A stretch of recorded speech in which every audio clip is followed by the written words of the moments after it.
Hey, this is the coffee roaster. This is the control for the drum. So I'll turn it on. You can hear a few beans rattling around. And here is the control for the gas. So it'll take a second and then it'll pop on soon enough. There's the control for how much gas goes in, and there's a little gauge here. So as it turns on, you can see the pressure gauge will go up.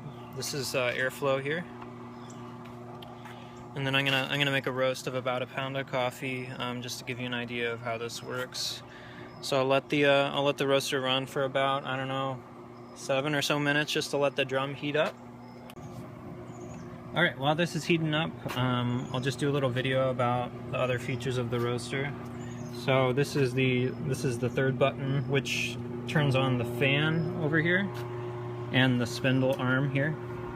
As you can see, this will kind of spin if you give it a chance, but there we go. But this spindle right here has kind of detached from the motor, which is down here, so it's kind of spinning.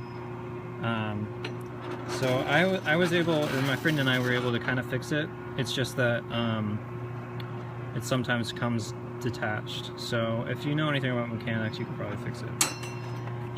But what I've been doing is just turning this with my hand a couple rotations and letting it fall into this tray here. And then this is a really high-powered fan that cools it off really quickly. So I built this table to spec with the roaster itself. Just a note about this probe here. This is a bean probe, which means that it's inside of the drum. Here, inside of the drum. Inside of there.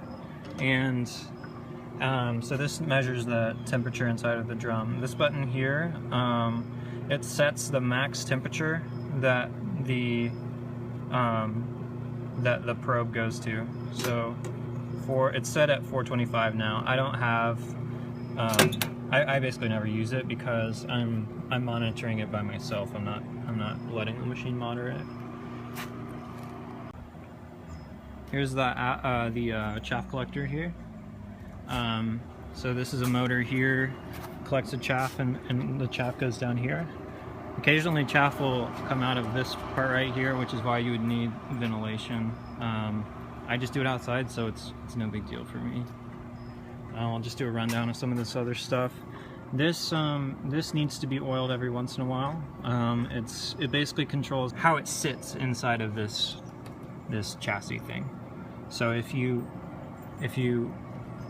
unscrew this and move it this way, the drum will go slightly this way, but it's sitting at a good position now, so beans don't fall down there. Okay. It's pretty stable at around 367, 366. So I'm going to take this. This is about a pound of coffee. It's actually a little bit more than a pound of coffee. Put it in here. And then I have a little timer here. I'll start the timer. And then I'll plunge this, or I think they call charge it. And then watch the temperature. The temperature will drop a lot. And I like to do pretty light roast, so I'll do it at about 12 minutes or so. There's a little view thingy. You can take this out here, and you can see the beans right here. Looks like we're in pretty good shape. So here's what the beans look like now. So I'm gonna finish the roast here.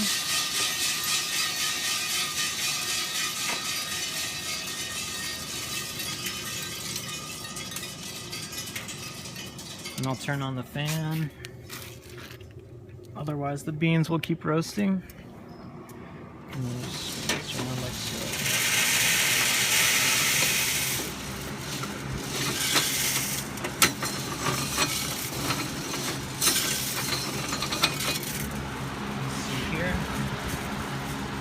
Pulls them off really fast. Once all the beans are here, then you can just, there's a little chute right here. So you can just push them into like a bowl or something. I'll just put a bowl like under here, and then you can just push them through right there. So nice and easy. So yeah, hope you like it. Here's the machine. It does a great job, and yeah, hope you like it.